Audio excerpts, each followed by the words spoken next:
Independent thoughts, independent life. This is Chad Benson. We're here with thousands of protesters right underneath Parliament and underneath. What's so striking, besides just the sheer size of protesters here, are the age of people who are demonstrating. Almost all of them are students. We spoke to a group of 17-year-olds who said they're here today to fight for their future. Well, good. As you should. I've said it all along, continue to say it. I've said it for a long time.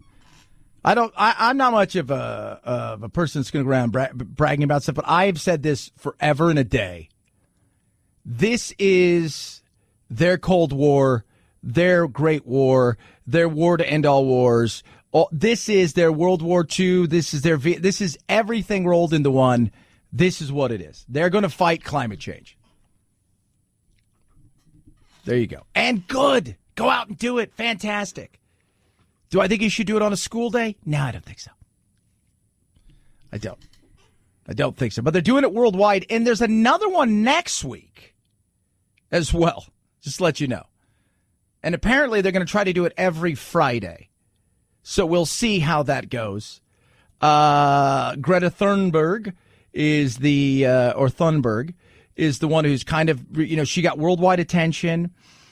Did you hear that they had to fly the boat home? So she came over here in a boat. So here's a 12-year-old girl, 13-year-old girl.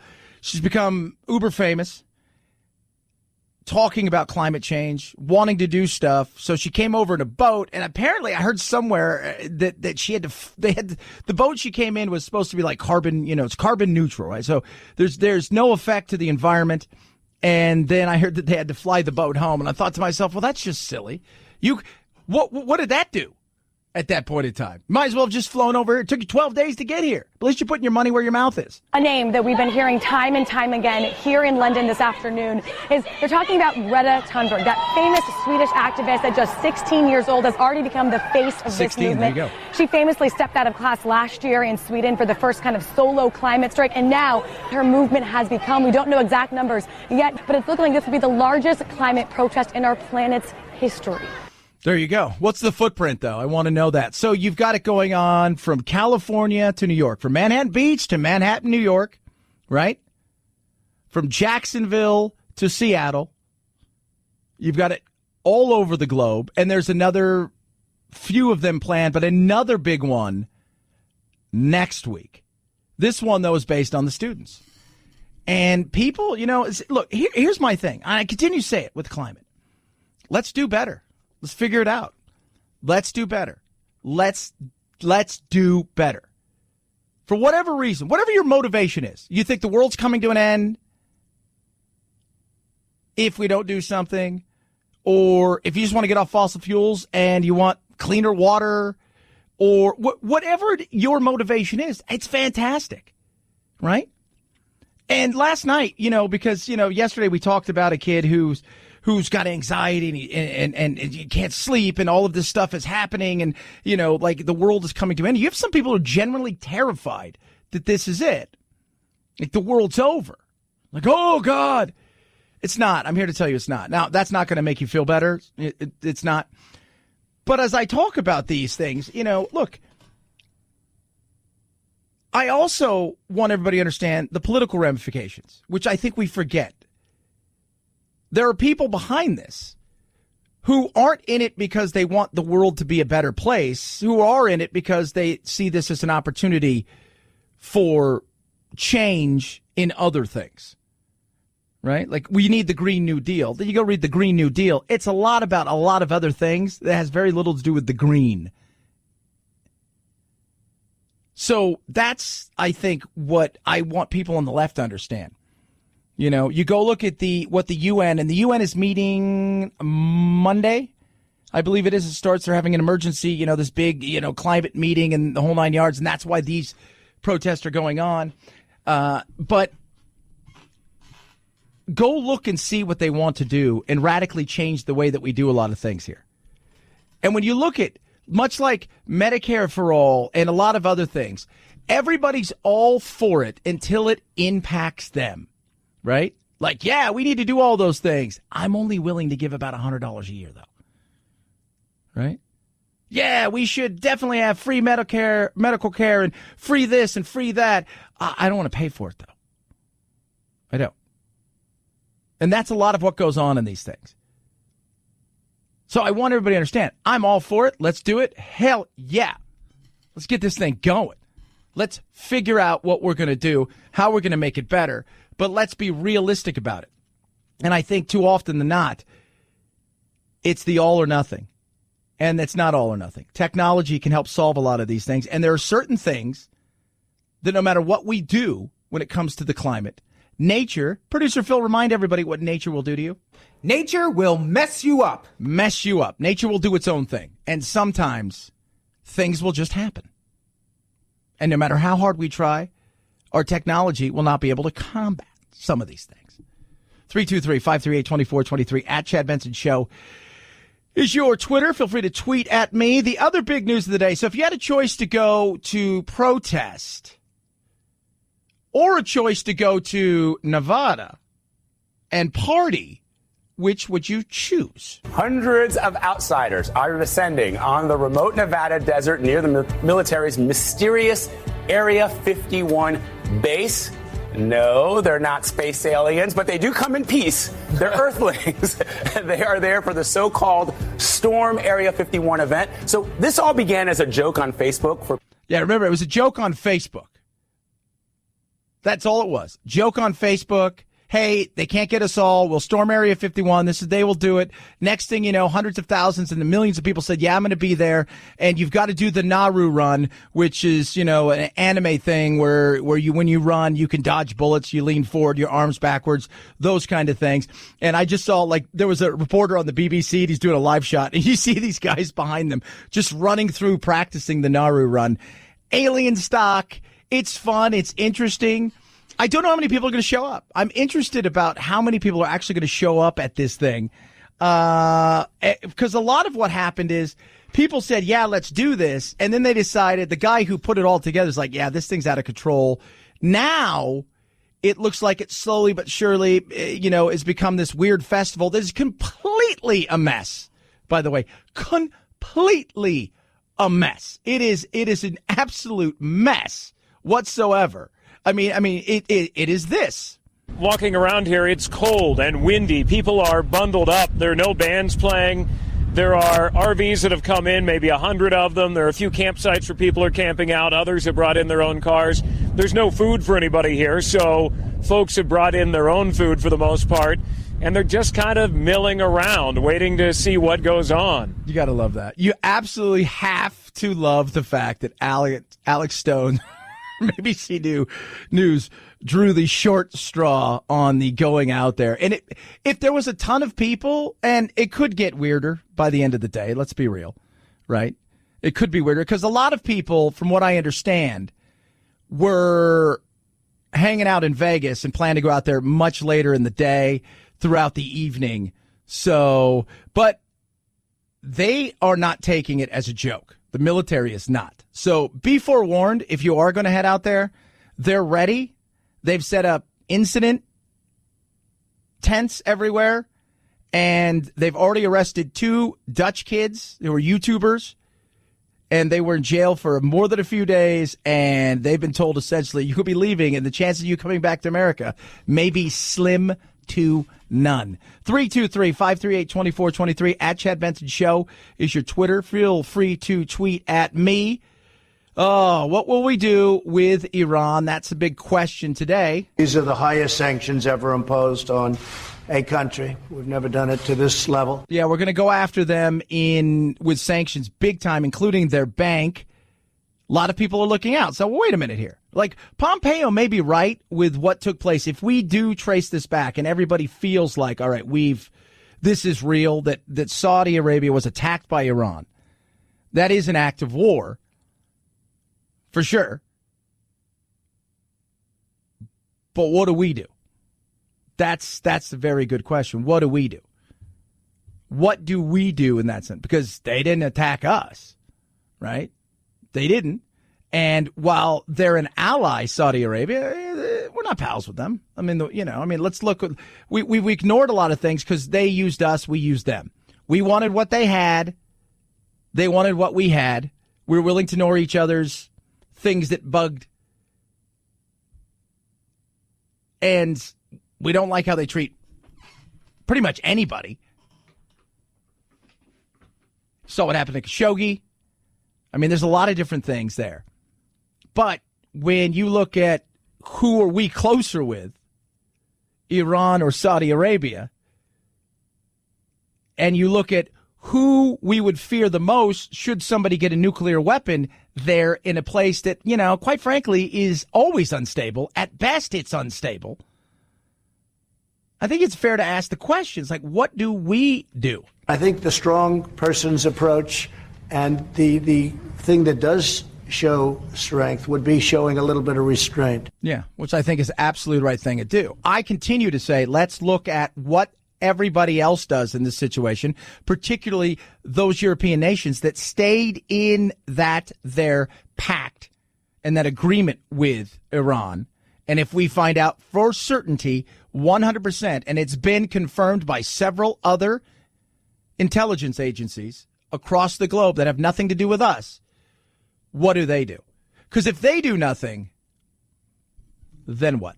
Saudi Arabia doesn't want to do anything. They're not ready to do something just yet. And they've kind of warned us, let's not get into something. But what if it happens again? I mean, that's what they're looking for. Let's test. If we're able to do it again, then we'll do something else, right? At what point do you say no?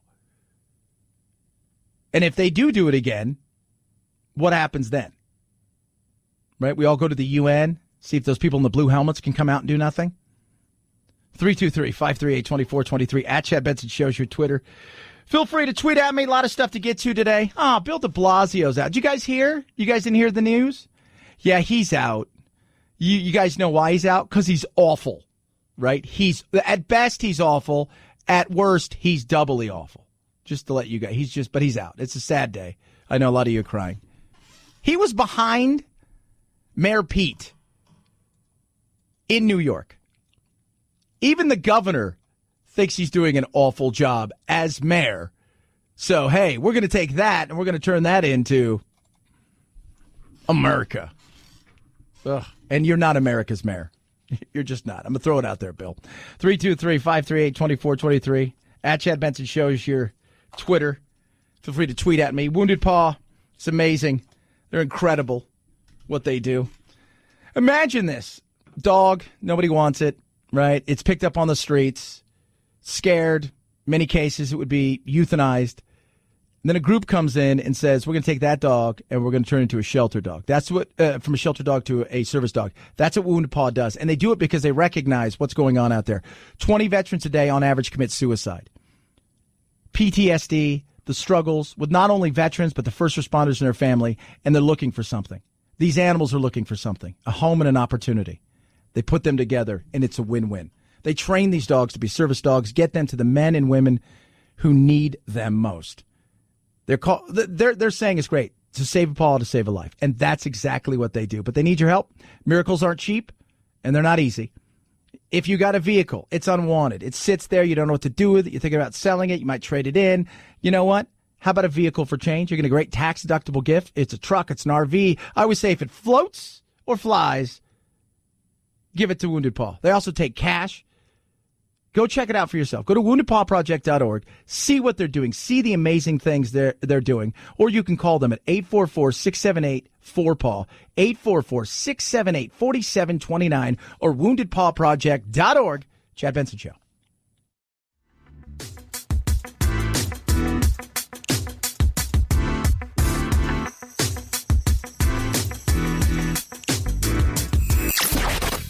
Boys, give me a bowl of chili with plenty of peppers. One Mexican heartburn. Why don't you mugs grow up? The Chad Benson Show, where independent, a la carte thinkers have a seat at the table and a voice in the dialogue. I'll have what she's having. This is Chad Benson. The jet diverted to Tampa. The passengers were rebooked to get them to their final destination of Fort Lauderdale. Delta tells us that they flew in a special team to look at this aircraft, but so far, no indication why the pilots got that warning light. Yeah, how about that? So think about this. You're flying, everything seems to be all right, and then all of a sudden, boom, down you head. 30,000-foot descent. After a pressurization issue It was en route from Atlanta to Fort Lauderdale. Pilot diverted, landing at Tampa. It was a 767-300. Man, it's a tough year for Boeing. It is. Wow. That's insane. That's a scary thing, man. That is a scary, like a 30,000 foot descent. There is no pulling over. I always try to remind people. There's no like, hey, you know what? Why don't we pull over a little bit? And we'll stop for a second and we'll see what's going on with the engine. There's none of that. No tow truck in the air. Just putting you out there. Just let you think about that. 323-538-2423 at Chad Benson Show's your Twitter. So speaking of Twitter, so today it launched here. Now I haven't been able to do it. I just wanted to see if it was there. Twitter's trying to figure out how to allow people to still have their voice and maybe try to calm things down. And so what they're doing, and they've tried this in Canada, now it is being rolled out today in the U.S. and Japan. Previously, you could only manage individual experience on a conversation by muting, right? So they didn't show up in notifications or block specific users altogether. Now what you can do is hide. So if you tweet something out and you kind of get into it, and then what ends up happening is people also get into it and it turns to be a big fight, you can now hide that and you can still have a conversation with that person, but nobody else is going to see it. So supposedly it's not going to escalate. What you do is, and now you have to send the tweet. And so it has to be your first tweet of whatever it is, and somebody is answering your tweet. They can't do it to you, and you can't do it to them. You click on the right-hand menu of a tweet, set a normal options, hide, mute, follow, with hide reply now added on the list. It's not been added on mine, but they're trying to de-escalate some of this craziness. They're trying everything they can. Don't know if it's going to work. 323-538-2423 at Chad Benson Show is your Twitter. It's Chad Benson Show.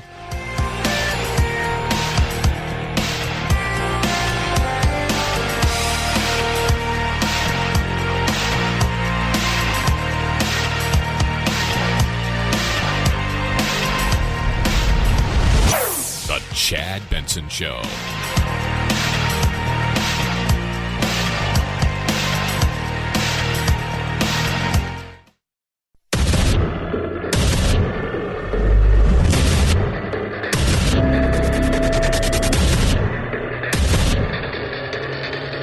Independent thoughts, independent life.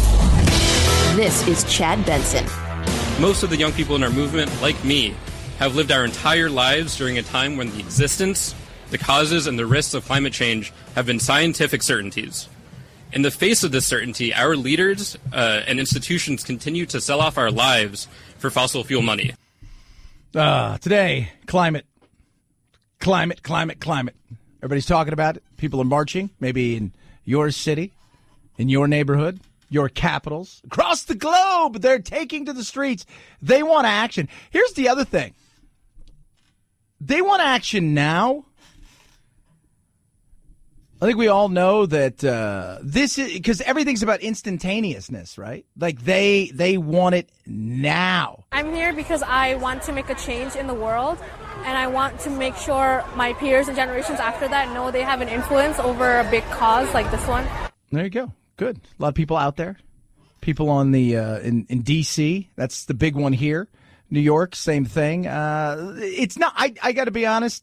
In some other countries, it looks like London looks pretty big. Doesn't look as massive, I think, as a lot of people thought. Right? Because I think parents are like, you don't care about the climate. You're not. Let's not pretend. Like my mom would be like, Chad, you care about the day off? You don't care about the climate. I'm like, I totally do, Mom. Like super environmentally cool. Totally. Just, you gotta know, mom. Totally care about it. Totally do. Here's something funny, though. Like, as we sit here and debate this, and everyone's like, scientifically it's this, scientifically it's that. And I've always said, you can always find somebody else to find other numbers, to rework things. And then when you get politics in it, and once politics comes in it, once now social justice comes into it, all bets are off about getting the truth out of anything. Right?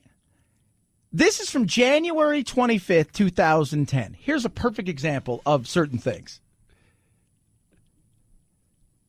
Has the ozone layer and the repair of the ozone layer actually hurt and warmed the globe? Yeah. Scientists argued and said, look, they fixed it. Guess what happened? We think it may actually contribute to global warming. Uh-oh. Yeah. No, yeah. The hole in the layer discovered in the Antarctic in the mid-'80s caused wide alarm because ozone plays a crucial role in protecting life on Earth from harmful, ultraviolet radiation. But as it started to mend and we started to get off aerosols and things like that, it started to mend itself. It showed, maybe things started to change. There was a correlation, and it's starting to warm in certain areas. Because of the wind, the whole 9 yards. How much do we play a part in destroying it, and how much do we play a part in mending it? Those things are also up for debate. I've got a friend who is a big wig in the world of science at a large university, and we've talked about this on numerous occasions. His fear is I can't come out and say some of these things because this is where my bread is buttered. This is where this happens, right? This is where I get paid. I can't, there's just certain things you can't say, especially on a college campus if you're a professor. Or if you're teaching something, you've got to watch yourself. But he's always told me, hey, you know what? You can find a scientist. He goes, a lot of what science is about is I did something, everybody's going to peer review it, and their thing is, I'm going to try to tear it apart. You missed something here, there's a step wrong here, boom, boom, boom, boom, boom. How did you prove that out? That's a lot of what this is. And a lot of times what they think, hey, this is what it is, you find out later on as technology advances, maybe we were wrong. There's no doubt we need to do way better with absolutely 1,000 times better with getting off fossil fuels, finding more efficient ways to get around. I'm all for that.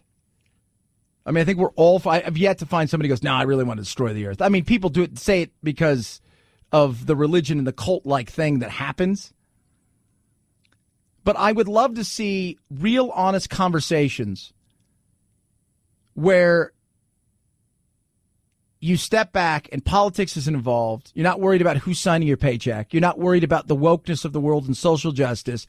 Just conversations that are real, where there's facts. Those facts aren't based on 12 different models, of which 3 prove out to be wrong. Numbers, because numbers, again, he always says, numbers are only good as who you get the numbers from. So you could have the right formula. You could plug everything in and say, wow, look at this. And then later on you find out, like the famous hockey stick, oh, wait a minute, those numbers weren't actually right. So that's the problem I think a lot of people have. That is the problem that a lot of people have. Speaking of problems, last night, Rudy Giuliani was on. So you got this whistleblower thing that's still out there. Who was it? At the time, supposedly this whistleblower came out. He had spoken to the Prime Minister of Australia, who's here today, Kim Jong-un, Putin, I think somebody from Qatar, and and supposedly somebody from the Ukraine. So it was just interesting watching Cuomo and Rudy Giuliani kind of go at it last night, just because Rudy's all over the place.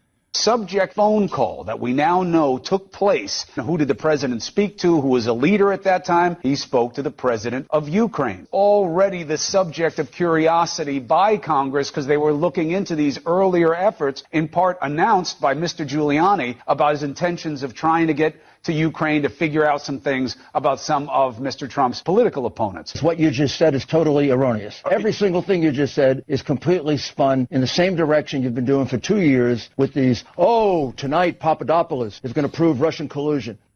No, which let's be fair, right? Like the Adam Schiffs of the world, where you see what we got and all that all fell flat, right? The collusion delusion has kind of gone away. Now we're on to other things. So Rudy's going to explain some stuff. What happened is that I was investigating complaints that the Ukrainian people knew about a tremendous amount of collusion between Ukrainian officials and Hillary Clinton and the Democratic National Committee. They were trying to get to us, but they were being blocked by the ambassador, who was an Obama appointee in Ukraine, who was holding back this information. This incredible story about Joe Biden, that he bribed the president of the Ukraine in order to fire a prosecutor who was investigating his son. All right. So we're heading there, right? So he's explaining. All right, here we go. Was he seen as corrupt or no? You go look at Joe Biden, who probably is working with half the IQ that you and I have. If you listen to Joe Biden's tape, he convicts himself. Did you ask the Ukraine to investigate Joe Biden? No, actually I didn't. No, actually I didn't. Wait, hold on, maybe? I'm not quite sure. Wait, yes, no, maybe? Where am I? There already is a court finding. You never asked anything about Hunter Biden. You never asked anything about Joe Biden. The only thing I asked about Joe Biden is to get to the bottom of how it was that Lutsenko, who was appointed, dismissed the case against Antak. So you did ask Ukraine to look into Joe Biden? Of course I did. You just said you didn't. You are a sellout. You are telling me that I'm a sellout. These are crimes of major proportion. Because they're Democrats, you won't cover it. Oh, I love that. Did you ask them to look into Biden? No, I didn't. Of course I did.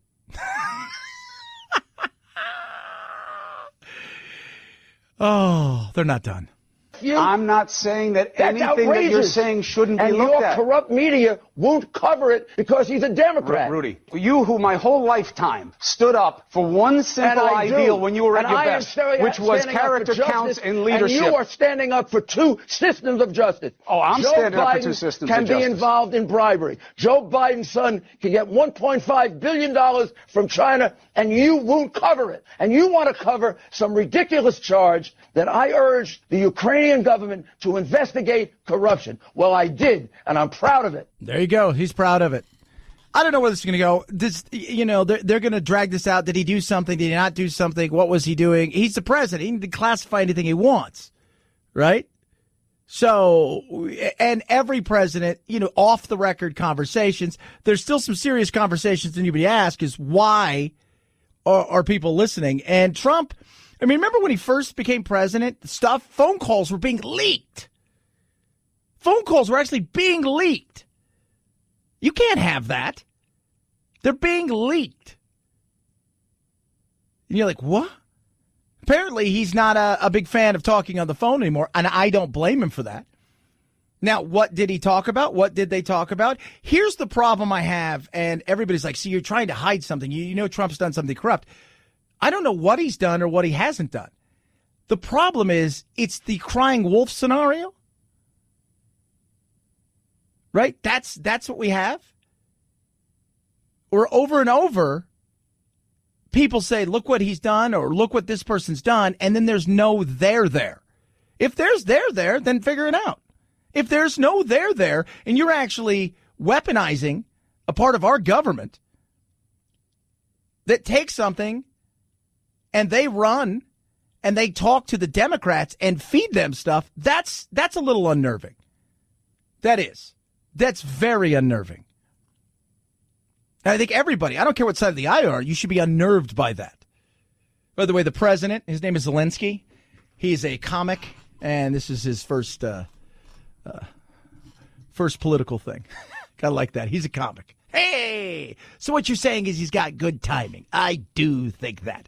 323-538-2423 at Chad Benson Show is your Twitter. Feel free to tweet at me. I love hearing from every single one of you.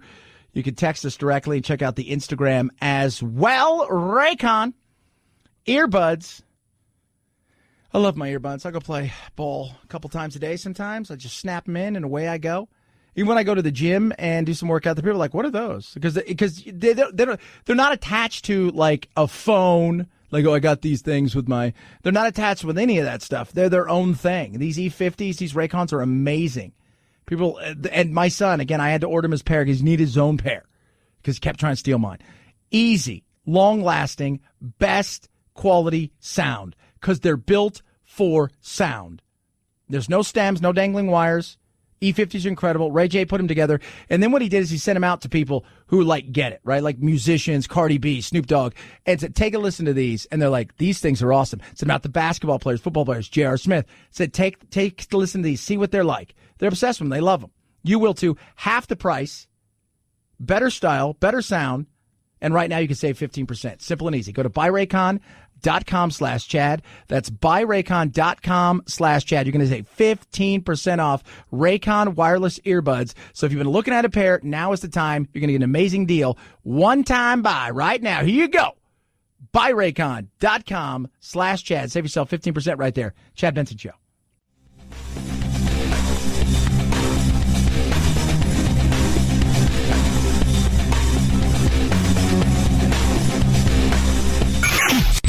The Chad Benson Show, where the sensible center hangs out.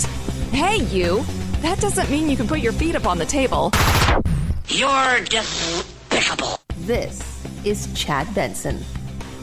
It's Rambo versus High Society versus Brad Pitt at the box office this weekend. You started this. I'll end it. Rambo Last Blood, the fifth and supposedly last Rambo movie, could take the box office crown, but it'll get stiff competition from the Downton Abbey movie. I'm going to have to sit down. Both are tracking in the $20 million range, and indications are that the British drama might have the edge. And don't forget Brad Pitt. They're going to come for you, you know. His sci-fi space thriller Ad Astra isn't tracking far behind, maybe $15 million. Yeah, well, according to Box Office Mojo, they're pretty spot on. They're looking at basically a dead heat between Downton Abbey, which I am so proud to say I've never seen an episode.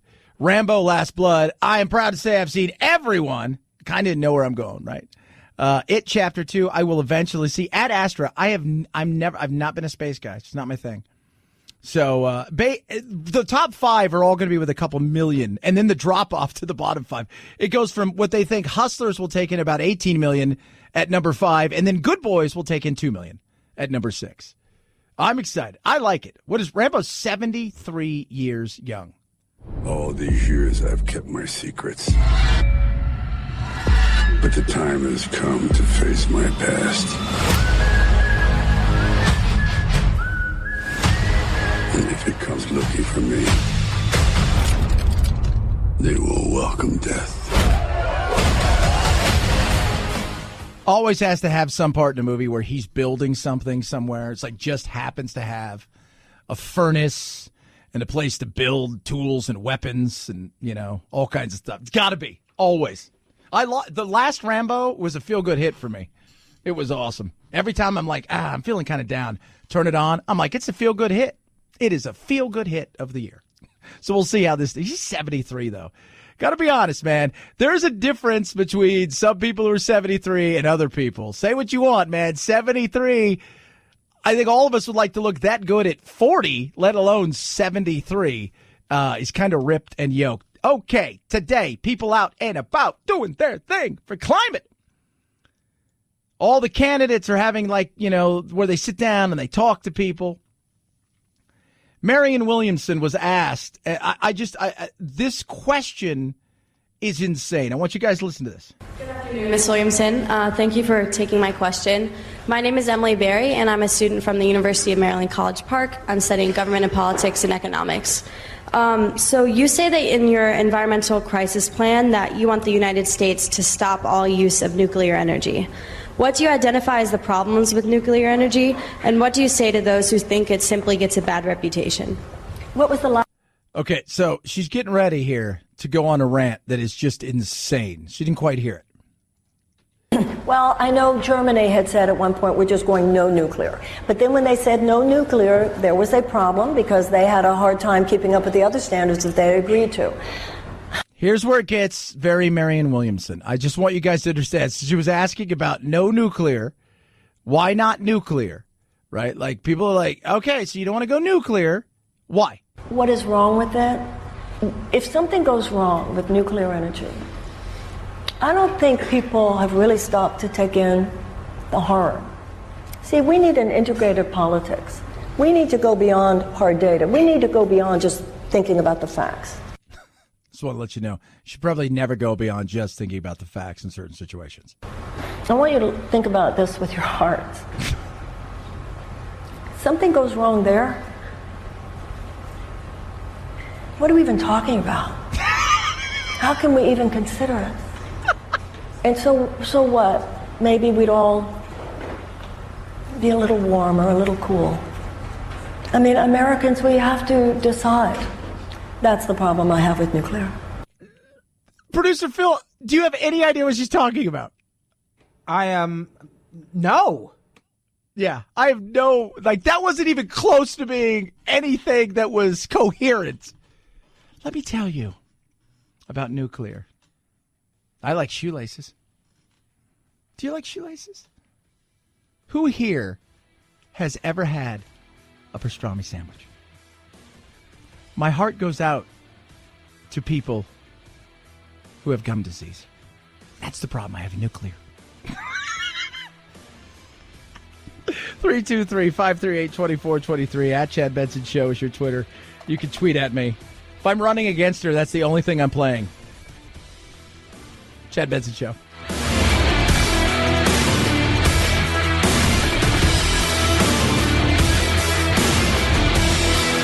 This is the Chad Benson Show.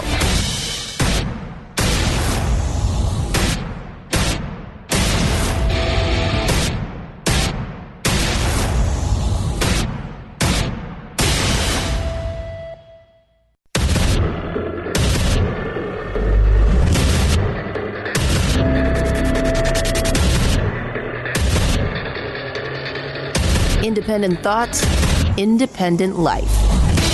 This is Chad Benson. His career is on hold because the NFL is doing its investigation. Oh, Antonio. I just have to hear it. He's gone. He's a Patriot. He's gone. He's gone. He's out. They told him you had to go away. Good for the Patriots. I love it. I love it. Good for the Patriots. Good for football. Go sort yourself out. Get yourself together. I was just talking to the boys. With all the climate, the Area 51, which I love that article. Producer Anthony sent me an article from Newsweek that says that it's the new. Is it the Fire Festival? Is that what it was, Phil? Fire Festival? Yeah, Fire Festival. Yeah, it's the new Fire Festival, and they're threatening to sue each other. So people who essentially went on Facebook because a guy joked about storming Area 51 are now suing each other potentially because what? Yeah, exactly. So, but Antonio Brown, gone. He needs to get his stuff together. That guy's, take away all of this stuff. You know, talent usually trumps everything, right? People at work right now, you guys know this. There's people at work who are really talented. Like, they're super talented. Like, this person's really talented. And they get away with, like, why does Jim or Nancy get to come in at, 9:30? We all have to be here at 8. Because they're super talented. They get away with it. But when you go to the Patriots, they don't play that game. And he's got a lot of issues. A lot of issues. More and more is coming out. Today, the text messages and stuff. Talent only goes so far when you start to talk about criminality and certain things like that. Plus, he's got millions of dollars that people are coming after him for because he just, I mean, we're talking about stupid stuff like a $700 bill to a chef and just ridiculous stuff that he just won't take care of. That guy's got some issues. Talent only goes so far. And now you're not a Patriot. Sweet mamma jamma. Who's going to touch you? Enjoy Canada.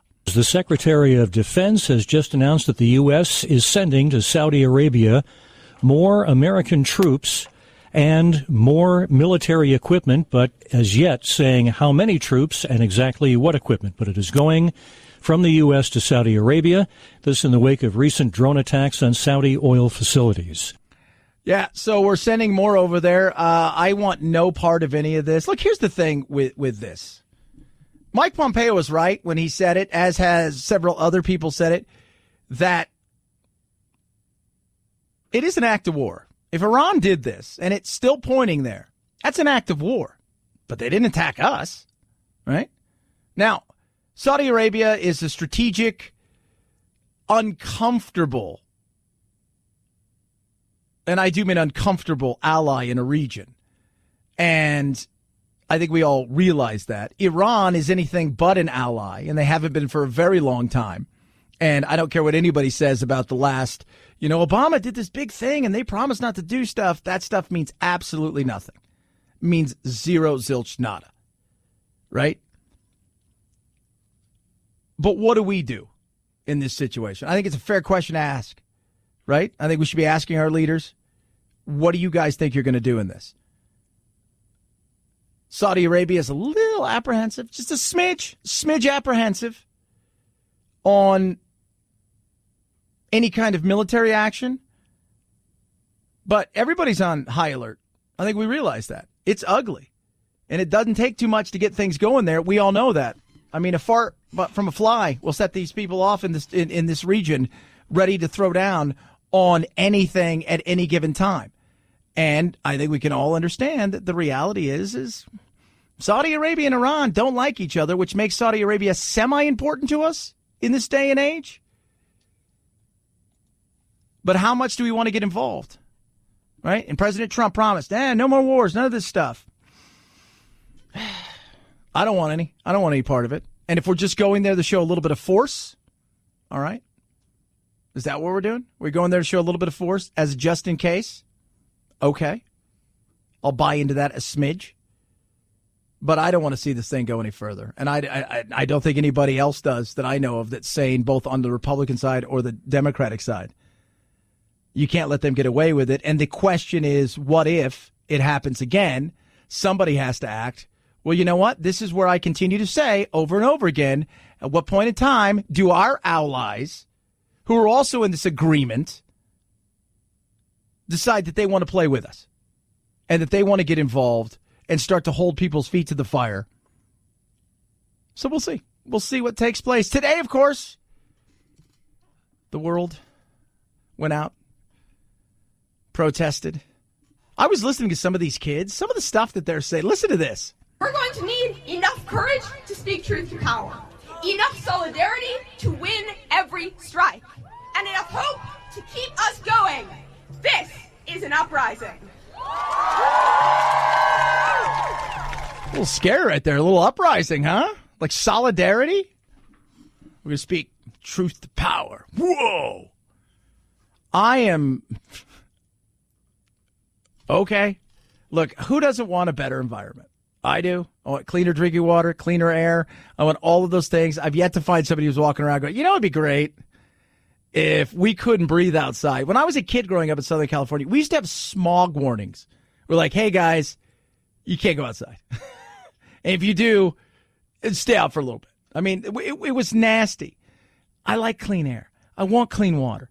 I want us to have a beautiful place. This is our home. It's not crap where we eat. Let's do the right thing.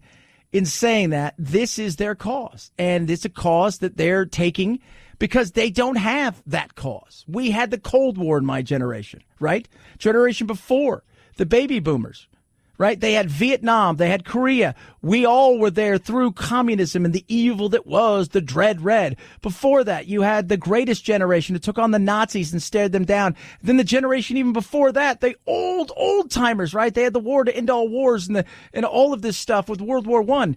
This is their cause, and they're coming. And, hey, make no bones about it. They know whose fault this is. We are here because our parents trashed the planet, and it's up to our generation to save it. A little bit of hubris right there. Like, Mom and Dad, you guys screwed up. I got to fix it. I got to save it. It's like you're 7 and you're going to bed early tonight. So there you go. Enjoy that. Save it tomorrow morning. You have a soccer game. I love it, though. I think it's funny. I think it's great. Go out and do it. See what you can do. I got zero problems with it. You know, I see a lot of people in my business who freak out. I don't like some of the indoctrination. I'm not going to lie to you on that. I'm not going to BS you on that. There's indoctrination, I think, that's going on across the board in a lot of these schools. And I still have, you know, my little brothers and everybody's, they're still in schools. I hear some of the stuff that Jack bring up, and I'm like, did your mom tell you that? Like, no, we learned that at school. I'm like, But I will tell you, that worries me. Great that you guys want to take cause. Great that you want to go out and do something. Fantastic. Who should want to do it? At the same time, let's get real what the things that we need to do, right? The things that we need to do. How do we go about doing them in a way that doesn't destroy our economy, that doesn't set us back? Because remember, as we go, pretty much a lot of the world goes. And we need to figure out what we're going to do in a way that's real. What does that look like? That's a very fair question. I think through technology, which is where we should be putting all of our money, and technology that works, right? Like, I'm not going to pretend to tell everybody, hey, it'd be great, windmills. So-and-so gets so much energy from windmills. It's like, you know what? Let's just pass on the windmills. They're stupid, they're ugly, and they kill birds. How about we have real technology that does the things they're supposed to do, that help out in a way that's real? How about we do that, right? That to me sounds like a win. Like, that's a win. Like, yeah, real technology, like, I don't know, capturing particles in the air that do damage. That sounds like something. Technology that works in such a way that it's not an eyesore, that it actually will achieve something compared to, hey, we're going to set up 50 quadrillion windmills here so we can power a moped. Right? That's not what I'm looking for. Solar, what is it, like 3% of the country have solar? Still have no way to figure out what we do with, we need batteries to capture it. That's the quadrillion-dollar question. And to make those batteries, what do we have to do? We have to go places and mine. We do more damage. So it's time to start thinking outside the box in a real way. But they were very excited. They were everywhere today. Man, those girls were pissed at Mom and Dad. They're like really angry at Mom and Dad for ruining everything. There were sisters. Eleanor Clemens Cope, Rosie Clemens Cope. They're the sisters of the Copeland, and they're doing their thing. I have a message for our parents and our politicians. You are not free to ignore this crisis. You owe us a moral debt. Get out here into the streets and stand with us as we fight to get our futures back. Yeah, get out there. Do it. Do it. Do it. Think about this. This is what Andrew Yang wants.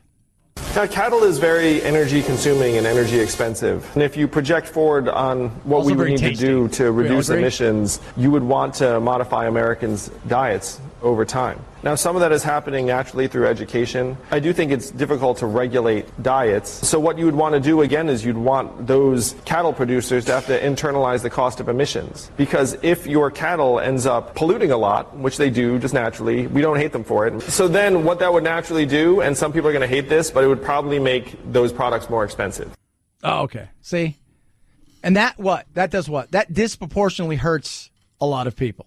That's the problem with a lot of this stuff, like eating healthy, right? Trader Joe's and Whole Foods is far more expensive than your local grocery store. So people that eat healthy, usually higher end, because it costs a little bit more, right? A light bulb costs $12. Light bulb costs $2. If you're living paycheck to paycheck, what are you going to do? And it's the same thing.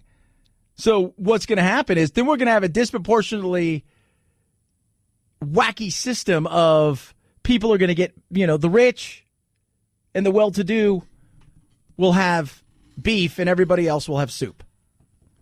Oh, and beef tastes better. Let's be real. 323-538-2423. At Chad Benson Show is your Twitter. Feel free to tweet at me. Speaking of beef, I give my dogs beef. I don't know, whatever's in the can. That's what they get. Whatever's in the can. But my dogs are awesome. They're rescue dogs. I rescue dogs. Now, they are not service dogs. That's what the company I work with called Wounded Paw does. Wounded Paw rescues dogs, right, that would otherwise be euthanized. Takes them, makes them from shelter dogs to service dogs, gets them to our men and women who need them. Our first responders, our veterans and their family. 20 veterans a day on average are committing suicide, and that is unacceptable.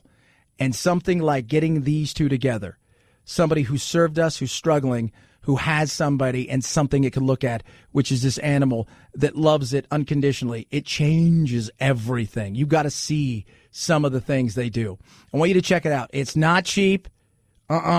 Miracles ain't cheap. Wounded Paw, their motto is to save a paw to save a life, because not only does it help the person, their family, who gets this animal that's amazing, it also helps the dog. So I urge you, vehicle for change. You got an unwanted car, boat, plane. If it flies or floats, they'll take it. They don't care if it drives. They will come and get it. You'll get a great tax deductible gift. They take cash as well. Check everything out for yourself. WoundedPawProject.org, WoundedPawProject.org, or call 844-678-4729. Save a paw, save a life. WoundedPawProject.org. Chad Benson Show.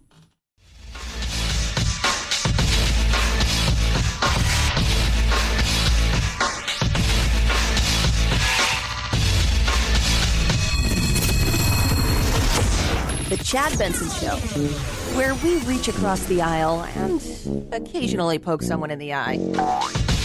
In the Persian Gulf and Gulf of Oman, which are vital waterways for global commerce, Iran has threatened the safe passage of ships by attacking commercial vessels and illegally seizing a British oil tanker. Yeah, if you guys haven't heard, guess what's happening? We're sending some troops over to Saudi Arabia and the United Arab Emirates. It's kind of a backup as a just in case, because people are worried, in particular, a lot of people in the Middle East, that this thing could come unglued really fast. We will also work to accelerate the delivery of military equipment to the Kingdom of Saudi Arabia and the UAE to enhance their ability to defend themselves. Which is what they should be doing.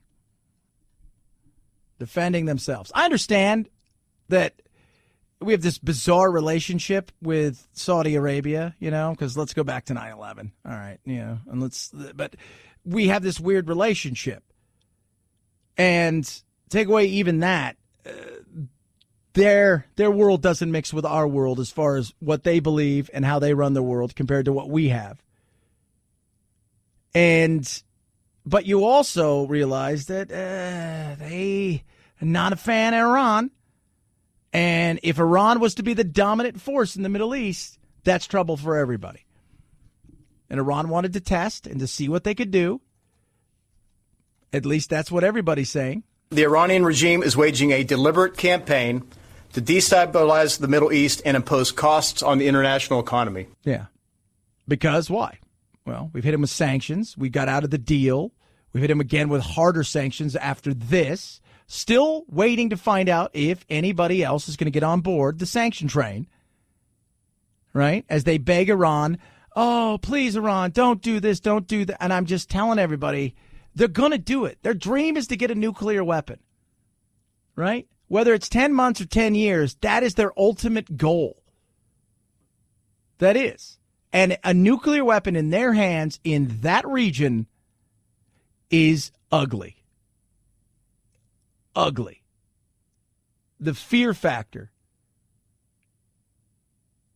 of what they may do and how fast that thing could unwind. Oh, good God. Speaking of unwinding, did not go the way that people thought it was going to go today. It's just an ugly. They thought it was going to be a great day, hanging out, beautiful Nevada, out in the middle of godforsaken nowhere, and all these people were going to show up, and instead it was a yeah, nothing. 150, 200 people. People thinking about suing each other now. Thought it was going to be a big party. All of this stuff. It was nothing. A couple people arrested. Outside of that, it's just a bunch of looky-loos and Europeans with tinfoil on their head. I've come over here to check things out to see if there's aliens. Nah, it's not. Did I do a racism there, Phil? Because of that voice? No, they're Germans. You can do that, Chad. You're so big, Chad. 323-538-2423 at Chad Benson Show is your Twitter. You can tweet at us. You can text the program as well. But again, troops heading over to Saudi Arabia. It's getting a little testy over there, if you will. Chad Benson Show.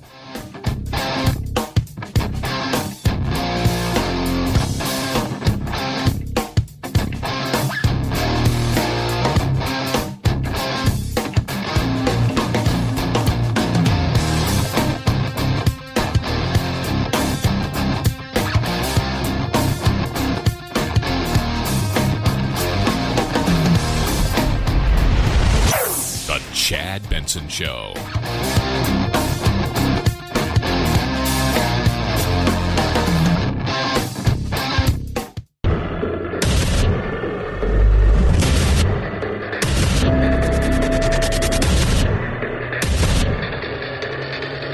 Independent thoughts, independent life.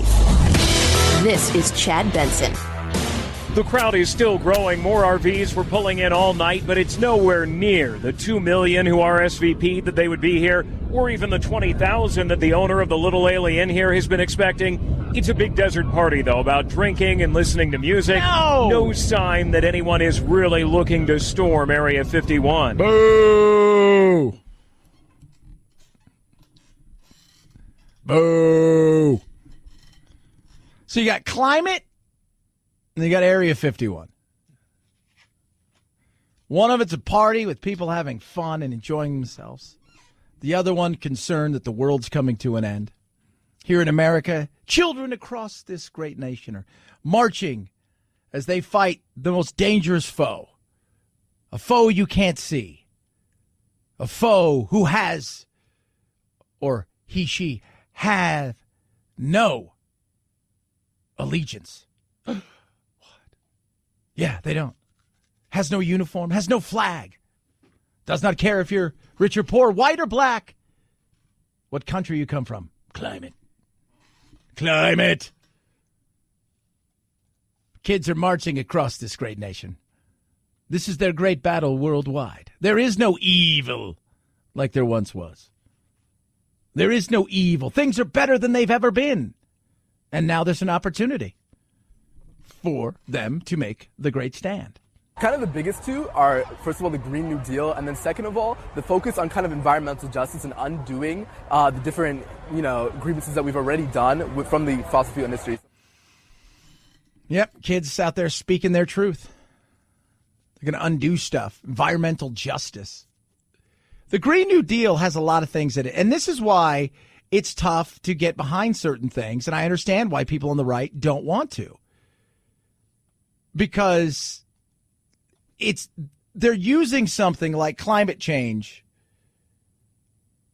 as a way, in many cases, to grab more power. Nuh-uh, Chad. Yeah. It's become a political tool. And I'm always wary when things become uber political. I mean, everything in life, you're at work today, there's stuff that's political. Let's be real. There's inside politics at your work. But when it becomes so political, I have trouble, right? I only care about what can we do to make it better. I don't care who gets the brownie points for it. I'm focusing on a specific thing, and we'll go from there. I want to leave a better planet. It's not going to be perfect because human beings are involved. And we've got other countries who aren't going to abide by any of the rules that everybody says, oh, you should need to abide by this. They're just not going to do it because they've got mouths to feed and they're trying to come out of, for all intents and purposes, somewhat of a dark age, right? They're trying to go from poverty to prosperity. From having no water, to having cars, to having electricity, not just in certain areas, but for everybody have the things that the West has. And those countries aren't going to give that up. They aren't. So I want to know, what can we do in a way that's real and try to make it as little about the politics and social justice and more power, and we got to get rid of this, and we can't do that, and shaming everybody. And it's like, okay, what's the real thing we can do? And also know this, young kids who are scared to go to school because you're afraid you're going to get shot, who are now afraid to go and wake up at night because you have anxiety over climate change. There's a lot of stuff, a lot of anxiety out there. Remember that these things didn't happen overnight. And it ain't going to get fixed overnight. And it may not ever get fixed the way you want it to. Why is that? Because of humans. 323-538-2423 at Chad Benson Show is your Twitter. Feel free to tweet at me. So you're white. Hey, I'm talking to you guys. You've got privilege. You've got a woman by the name of Chelsea Handler, and I'm going to say this in a very nice way. I did an interview with her several years ago when I was out in San Antonio. Awful. Not nice at all. Just throwing that out there. Never really found her funny. But she is a new documentary that she has out, and it's about, white privilege, all of this kind of stuff. You went to an open mic at USC? Yeah. What did you learn from it? It wasn't welcoming, There were black people in that room that were taking me to task saying, all you do is come in here and take. You making a documentary about white privilege is an example of your privilege. And yes, that is correct. And it was good for me to hear. I like to be in uncomfortable situations. I get off on that. I want my opinion changed. I want to think differently. Yeah. Which is good. And I think more people should be that way. Right? We forget how blessed we are. Just being born in this country, you've hit the lottery, right? You've hit the lottery. Being born in this country means you've hit the lottery. You are you may not be part of the 1% here, but you're part of the 1% globally. And I think we often forget that. It's always good to have a different perspective. Look around and go, oh, yeah, I never even thought about that, right? Like our poor are, unfortunately, they have too much junk food they get their hands on, as do everybody. Most everybody has a cell phone, and most everybody has a car or transportation of some sort. Most everybody here has air conditioning. So that right there is a win. And I think we often forget that. But, yeah, there is also certain privilege. People love to talk about privilege, don't realize the fact that as you talk about privilege, that right there alone is privilege. My God. I hear people bitch all the time about stuff here, about, when you look at, the inequities of this and women and this, that, and the other. Think about this for a second as we talk about Iran. There's a woman called the Blue Lady. She defied a rule and went to a soccer game. Women are not allowed to go to sporting events.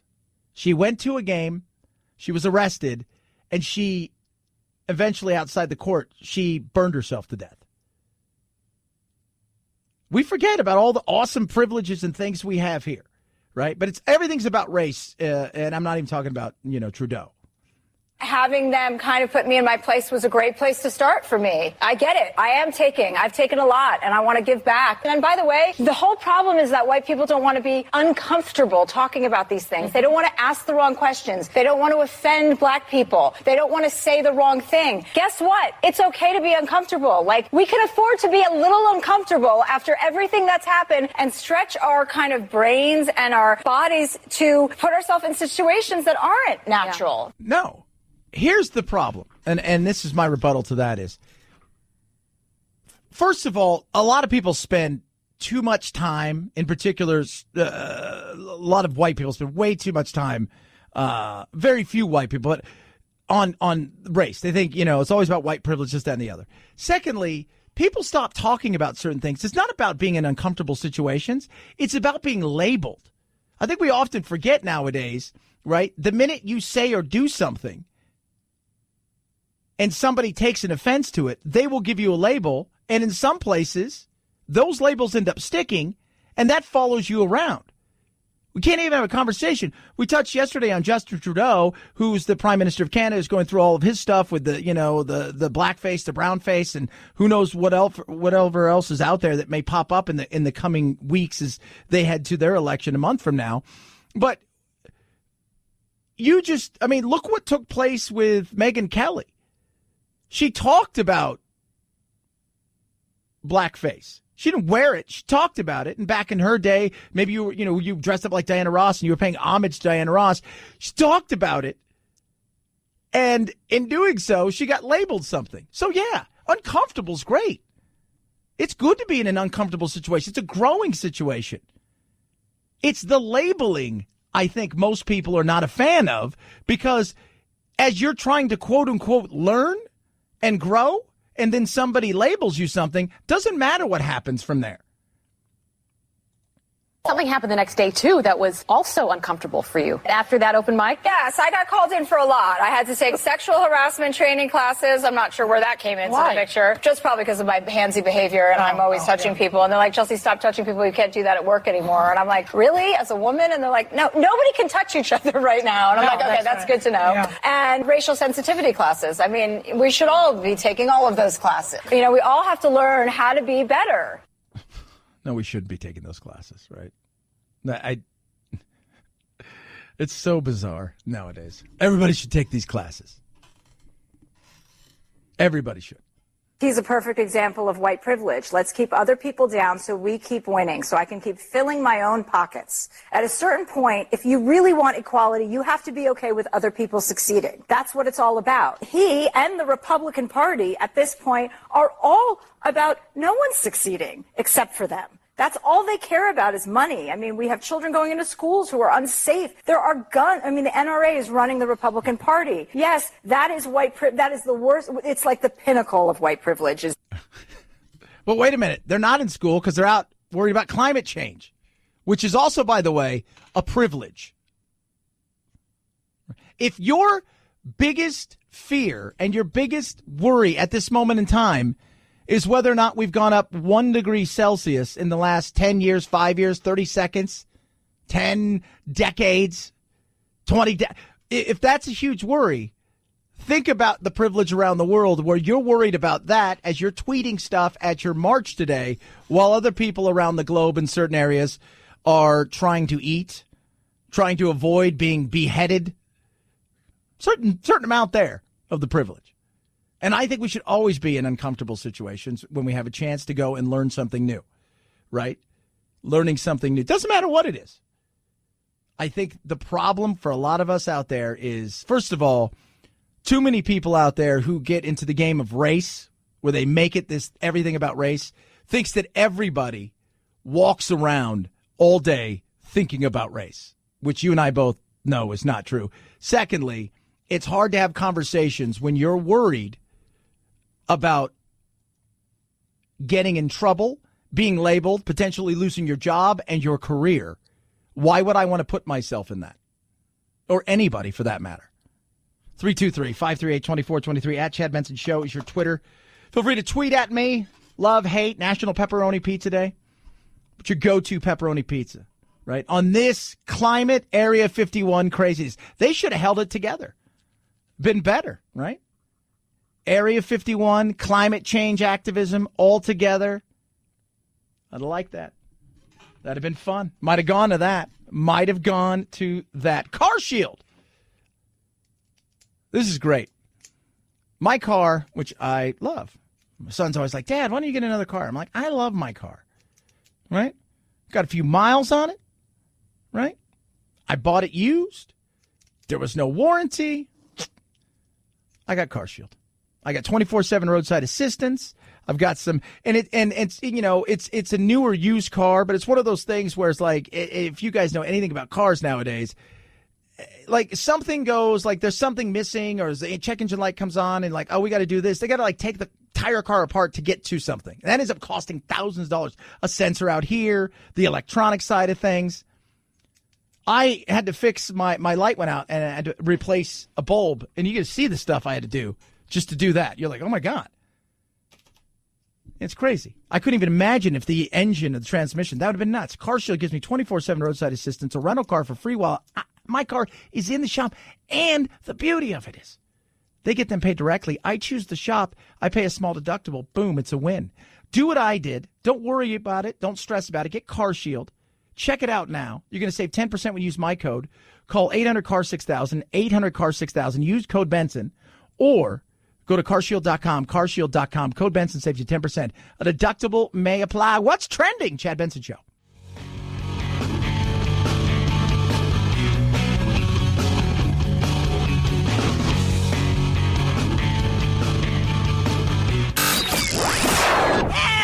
I can't take it anymore!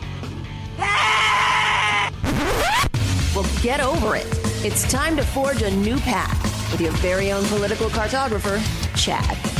a layered system of defensive capabilities would mitigate the risk of swarms of drones or other attacks that may come from Iran. That's General Joseph Dunford, as we're going to send some stuff over there. How many troops? People are still trying to figure that out. It's now my job to come back with to the Secretary with the details of what we believe would meet the Saudis' requirements and is sustainable. There you go. So we'll see. We'll see. UAE, United Arab Emirates, is also going to get some stuff. Most of it may just be equipment. But it'll be interesting to see. I want to see how this thing plays itself out in the coming days, because do they look at this now as something, and do they fire something off to see how serious we are? I don't know. But it's definitely a little bit of a step up. We've gone from, it started out as white, then it moved to orange, and now we're moving to potentially red before we get to the point where it's hot. Antonio Brown, not hot, now gone. Patriots said, get the hell out of here. Now the question is, who in God's name would want anything to do with this anymore? I mean, he's gone from Pittsburgh to the Raiders to the Pats. There's pretty much, you're going to Canada next. His career is on hold because the NFL is doing its investigation. And before any team would sign Antonio Brown, it would go to the NFL. And I can't imagine that the NFL would be particularly pleased to hear that Team X is signing Antonio Brown at this point in time while it's conducting an active investigation about whether or not he is a part of these sexual assault accusations. Yeah, Adam Schefter right there from ESPN. I don't know. It'd be very interesting to see what happens. He may never play again. A guy who potentially is the best wide receiver, definitely the top 3 in the NFL, may never see the field again. All this started when he was with Pittsburgh, wanted out, wanted more money, went to the Raiders, hated the fact, even though he got $30 million guarantee, didn't want to be a Raider, worked his way out of there by being an absolute ass. And then he gets to go to the Patriots, plays one game, and he's gone. 323-538-2423. At Chad Benson Show is your Twitter. Raycon went out and balled it out today, running around playing soccer. Loving my Raycons. They're incredible. If you don't know what they are, we're talking about the best earbuds around, half the price. The audio quality and sound is second to none. These E50s are incredible. When Ray J put them together, here's a guy who's a musician. He's a record guy. He gets the audio side of it. He took it to his friends like Snoop Dogg, Cardi B, and said, listen to this. They listened, and now they're obsessed. You will be too. Half the price, better style, better sound.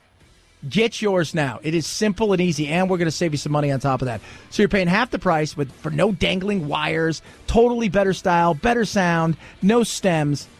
Yeah, and we're going to save you 15%. Boom. How do you do it? Go to buyraycon.com/Chad. That's simple. 15% off your order. Buyraycon.com/Chad. Best sound, best quality, best style. Yeah, there's only one. It's Raycon. Buyraycon.com/Chad. Chad Benson Show.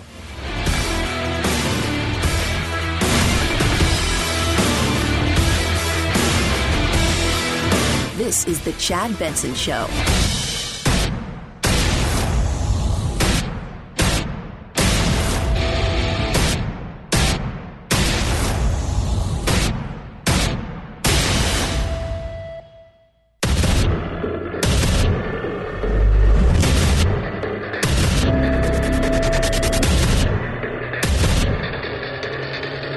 Independent thoughts, independent life.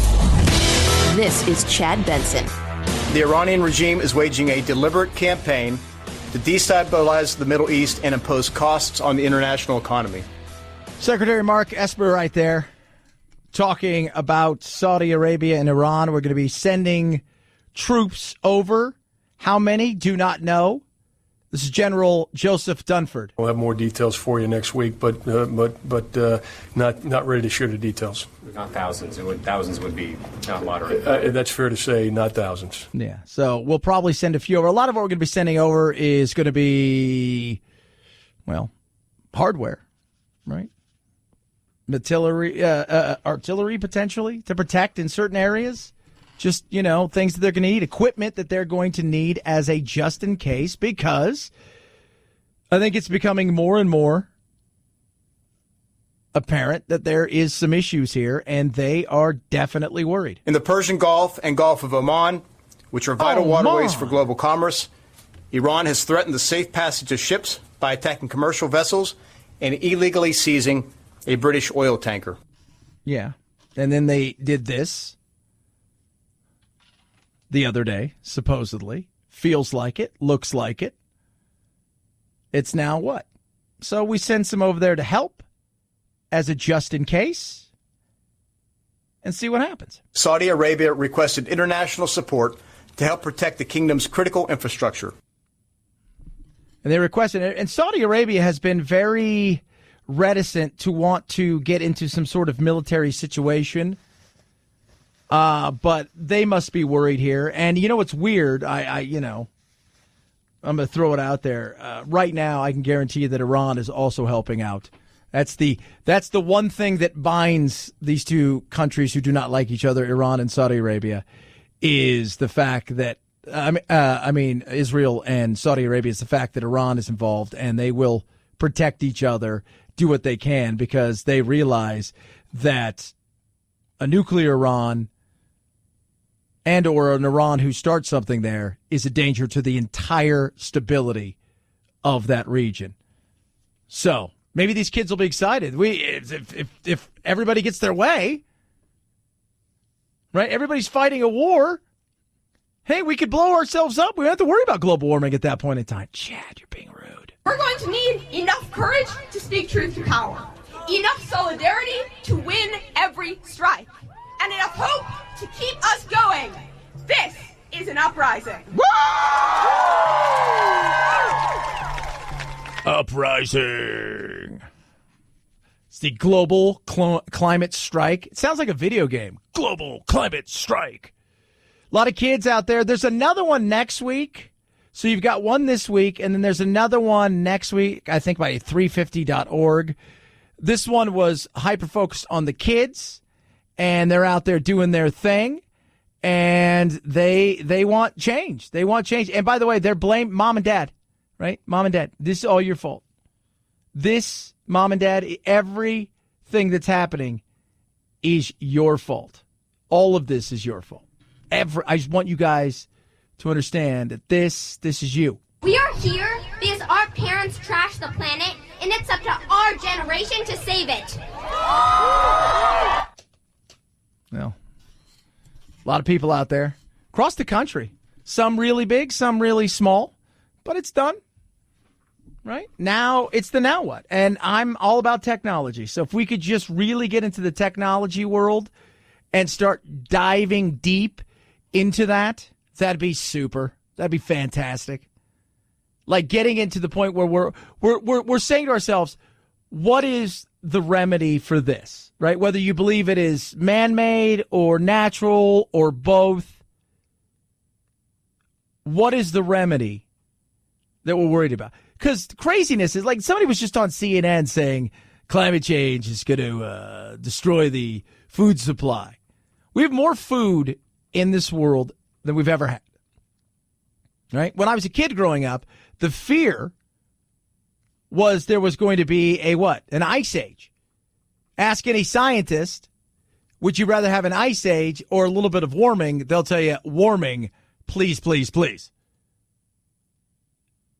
Please, please, please. So there you go. But they were out there doing their thing, and good for them. Now what? What do the politicians do? What do the lobbyists do? How do we get off stuff? If I'm a fossil fuel company, I'm spending a majority of my money and time now figuring out how I can be part of a solution and be a first mover in this that's real. I think that's a huge thing. I'd be all over that. Absolutely. 323-538-2423 at Chad Benson Show is your Twitter. All the while this is going on, Antonio Brown is on his third team now, and no, he's gone. So the Patriots dumped him. So he's gone from Pittsburgh to the Raiders So the Patriots are kind of the last stop.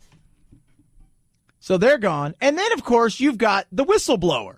President Trump asked the president of Ukraine about 8 times to investigate Democratic presidential hopeful Joe Biden's son. That's according to the Wall Street Journal, which says the president made that request during a July phone conversation. The Journal says the president did not mention U.S. aid to Ukraine as contingent on an investigation. Earlier Friday, President Trump said there was nothing wrong with this conversation. I can say that it was a totally appropriate conversation. It was actually a beautiful conversation. But the president did not say if he discussed the former vice president on the call. Brian Clark, ABC News.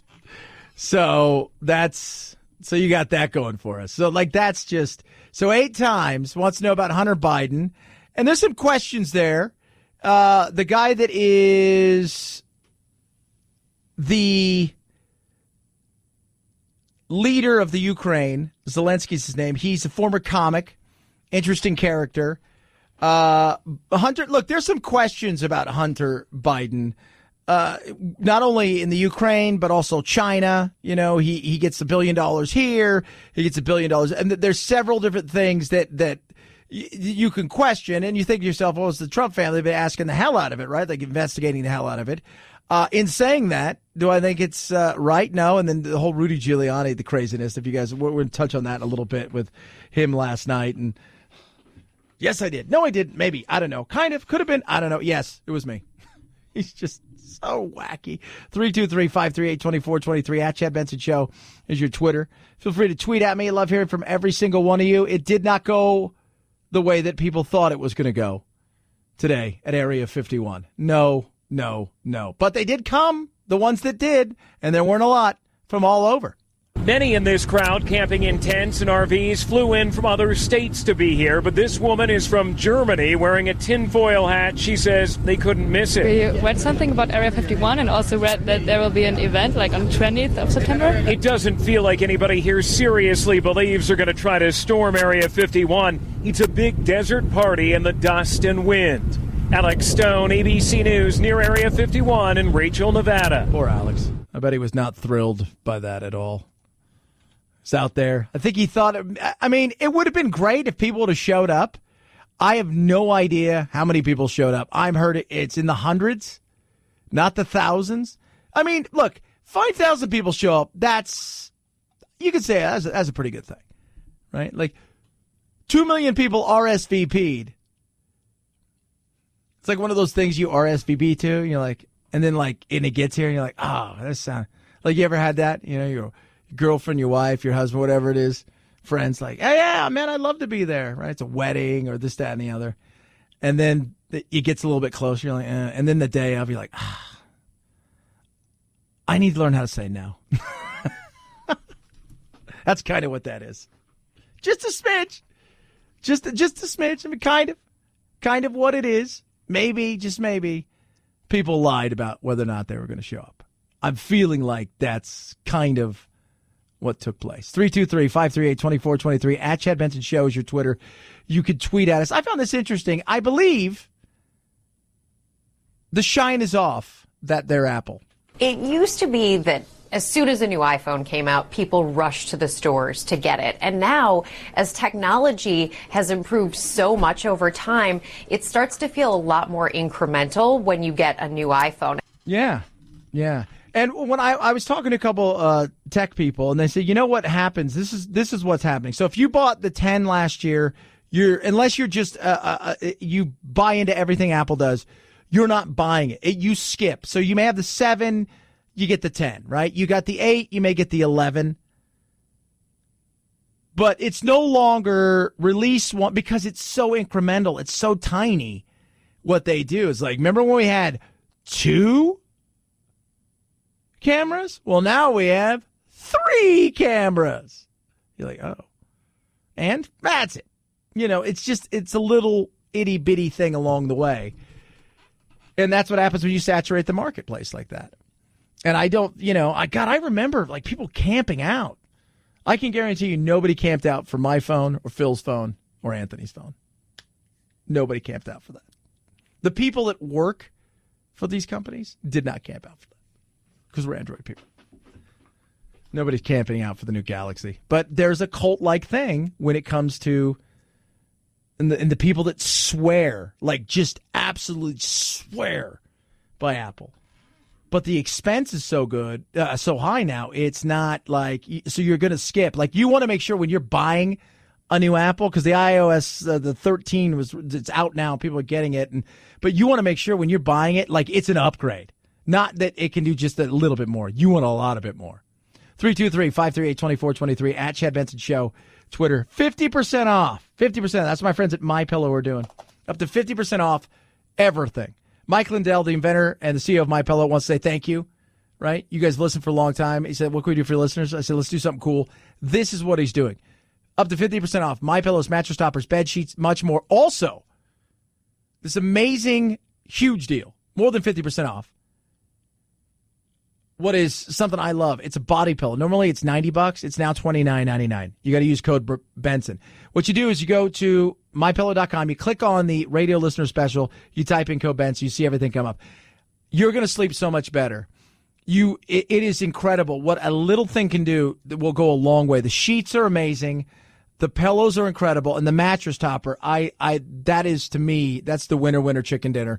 It changed. I love it. I absolutely love it. You will feel the difference. 60-day money-back guarantee, 10-year warranty. Get yours now. Go to MyPillow.com, click on the radio listener special, or call 800-983-4975. You're going to save up to 50% off, including the body pillow for only $29.99. Make sure you enter code Benson. That's code Benson right there, MyPillow.com. Go to the listener special, click on that, enter code Benson, MyPillow.com, code Benson. What's trending? Chad Benson Show.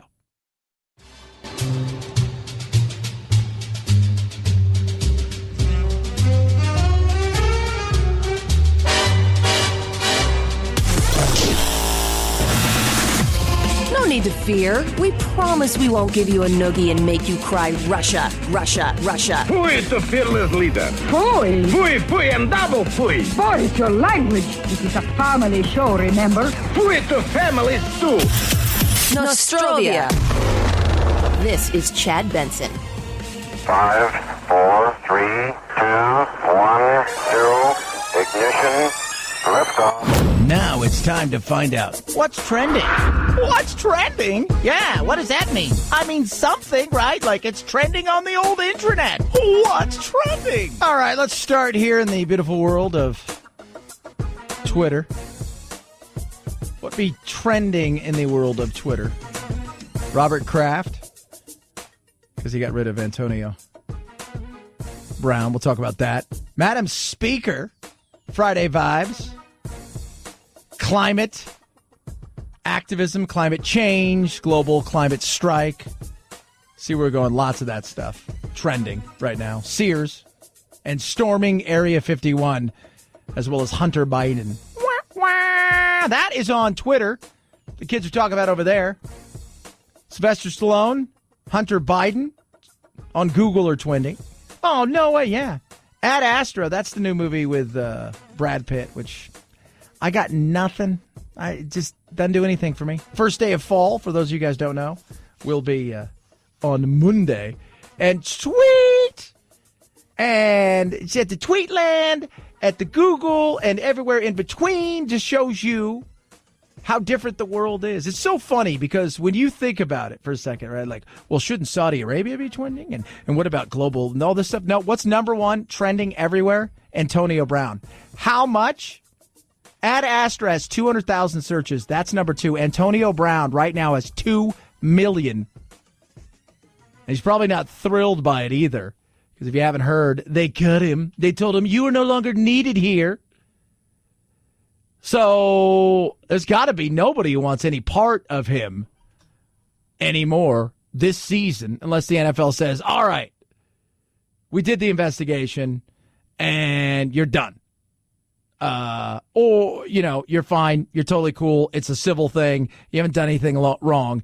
But I don't think that's going to happen anytime soon. His career is on hold because the NFL is doing its investigation. And before any team would sign Antonio Brown. And remember, the Raiders already cut him. And the Patriots, usually everybody, especially if troubled players, last stop. who else would want him? And where does he go from here? The league has to weigh in with its decision. Teams will wait to hear what the league says. The league will come up with its own answers and potential discipline. And then at that point, Antonio Brown's aging, and he's an unbelievable player, a great athlete. But there are players that struggle to bounce back after time away. And again, 3 teams have given up on him. 3 teams in the last 9 months. Yep, 3 teams. He wanted out of Pittsburgh, and he wanted more money. He wanted guarantee. Wasn't happy anymore. Didn't like the way they treated Ben compared to him. So out he went. Went to the Raiders. Was nothing but a headache. And this is the Raiders. And they bent over backwards for him. I mean, they bent over backwards for him. And he finally got his way out after he threatened to kill the general manager, beat him up in front of everybody, apologized to the team, and then the next day said he wanted out again. Then he became a Patriot, and that lasted 11 days. And now he's gone. And he may never play again. All because he's done everything to himself. Take away even the incidents of what took place with this woman. Everything else is all on him. Pain in the ass. Talent will only get you so far. 323-538-2423. At Chad Benson Show. Twitter. It's the Chad Benson Show.